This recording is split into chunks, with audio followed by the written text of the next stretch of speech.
Hello वैभव। Hello यार, के छ खबर तिम्रो? मेरो सब ठिक छ। अब यो वर्ष होइन सकिहाल्यो, एक्जाम पनि आउँदैछ, एकदमै रमाइलो थियो यो वर्ष होइन।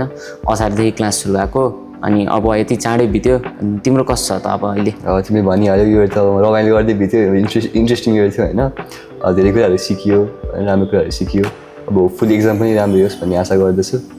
अनि म्याथमेटिक्स क्लबको प्रेसिडेन्ट भएछौ होइन, कस्तो बित्यो त तिम्रो यो वर्ष? कस्तो भयो क्लबमा?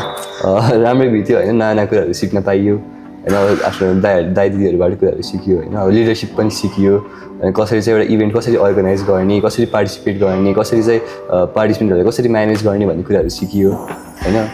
अब त्यस्तै सिकियो। तिम्रो चाहिँ के कस्तो छ? मेरो पनि अब त्यसै थियो होइन। यो वर्ष एकदमै एक्साइटेड भयो। सबभन्दा सुरुमा जोस चाहर लिएर साइन्स एन्ड आइटी क्लबमा आइयो होइन। दाइ दिदीहरूले धेरै कुरा सिकाउनु भयो होइन। साइन्समा अब हाम्रो थ्योरी बेस्ड प्रोजेक्टहरू बनायो। आइटीतर्फ अब हाम्रो कलेजले हामीलाई आइबिएम क्लासेसहरू प्रोभाइड गर्यो होइन। हामीलाई कोडिङ सिकायो होइन, पाइथन जावा त्यस्तोबाट हामीले सिक्न पायौँ। हामीले एपहरू कसरी बनाउने भनेर पनि सिक्न पायौँ होइन। हाम्रो कलेजको अहिले जुन एप छ त्यो एपमा जसरी अब हामीले हाम्रो रिजल्ट हेर्छौँ, नोटिसहरू हेर्छौँ होइन, त्यो पनि हामीले त्यही कलेजले हामीलाई जसरी प्रोभाइड गर्यो साइन्स एन्ड आइटी क्लबले। अनि हामीलाई विभिन्न होइन नेसन वाइड प्रोजेक्टहरू डेमोन्स्ट्रेसनमा लगेर हामीलाई त्यहाँ पनि देखाउने लगायो होइन। अनि अब होपफुली अब हाम्रो आउने ब्याच हुन्छ नि 11 को, हाम्रो एससी दिएर आउने भाइ बहिनीहरूको त एकदम उनीहरू त एकदम एक्साइटेड जोस जारले आउँछ नि त 11 मा होइन। हामी पनि त्यस्तै जोस जार लिएर आएको थियौँ। अब उनीहरूलाई चाहिँ कसरी इङ्गेज गराउँछ त? तिम्रो के छ आइडिया त्यसमा?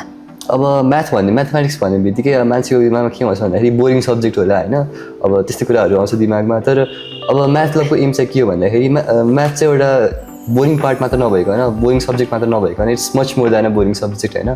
त्यसरी चाहिँ म्याथलाई चाहिँ कसरी एउटा इन्ट्रेस्टिङ वेमा कसरी रिप्रेजेन्ट गर्ने, त्यो वेदर इट्स फ्रम ओलम्पियाडबाट होस् कि होइन कुनै क्विजहरूबाट होस् होइन, त्यस्तो कुराहरूबाट होस्, त्यसरी चाहिँ कसरी इङ्गेज गर्न सकिन्छ भन्ने कुरा हामीले इनिसिएट गरेको छौँ होइन म्याथमेटिक्स क्लबले।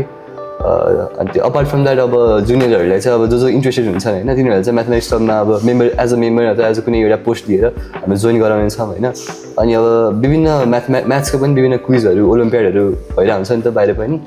तिनीहरूलाई चाहिँ उता कसरी पार्टिसिपेट गर्ने होइन, आफू पनि कसरी त्यो हामी पनि रिलायन्सले पनि अब लास्ट इयर पनि हामीले म्याथ रम्बल भन्ने के अरे प्रोग्राम गरेको थियौँ होइन, अर्गनाइज गरेको थियौँ। त्यसरी नै कसरी प्रोग्राम अर्गनाइज गर्ने, कसरी पार्टिसिपेन्ट हुने होइन, त्यस्तो कुराहरूको अब नलेजहरू दिने होइन, त्यस्तो कुराहरू सिकाउनेछौँ।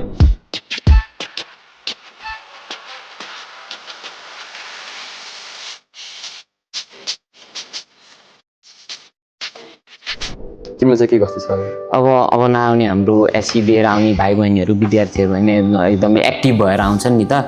अब सबभन्दा सुरुमा त उनीहरूलाई अब साइन्स एन्ड आइटी भन्ने बित्तिकै एकदम होइन हाम्रो दिमाग एकदमै राम्रै चल्छ नि, एकदम कस्तो छ हामी एकदम क्युरियस हुन्छौँ नि त। उनीहरूलाई के छ त, केमा क्युरियस छैन होइन, यदि उनीहरू प्रोजेक्ट बनाउने होइन, कुनै थ्योरी बेस्डहरू प्रोजेक्ट बनाउँछ भने त्यो कुरामा इङ्गेज गराउने होइन।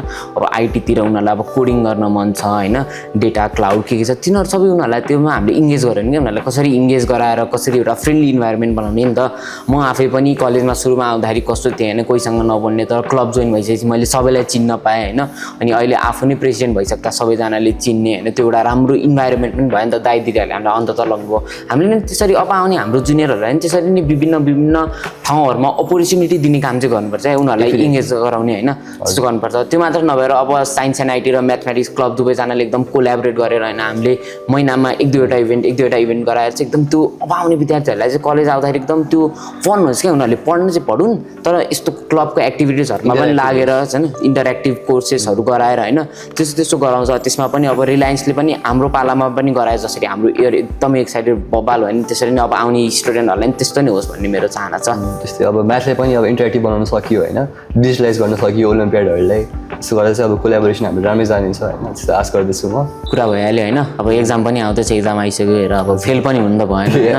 अब आउने जुनियर्सहरूलाई त अब हाम्रो एक्जाम सकेपछि होइन अब आएपछि हामी फेरि कुरा गर्ने नि त होइन, एकदम बसेर कुरा गरेर कसरी उनीहरूलाई के गर्ने भनेर नि हेर्न सक्छौँ। त्यही गर्दै अब चाहिँ अब हाम्रो एक्जामतिर तर्फ पनि ध्यान दिनु पऱ्यो होइन। एक्साइटमेन्ट भने यस्तै हो होइन। यो पालि जसरी बित्यो अब आउने वर्ष अब एकदमै राम्ररी पढ्नुतर्फ पनि लाग्नुपर्छ हामी। त्यसरी गर्दै ल अब पढ्नु पऱ्यो ल अब पढ्न पर्छ।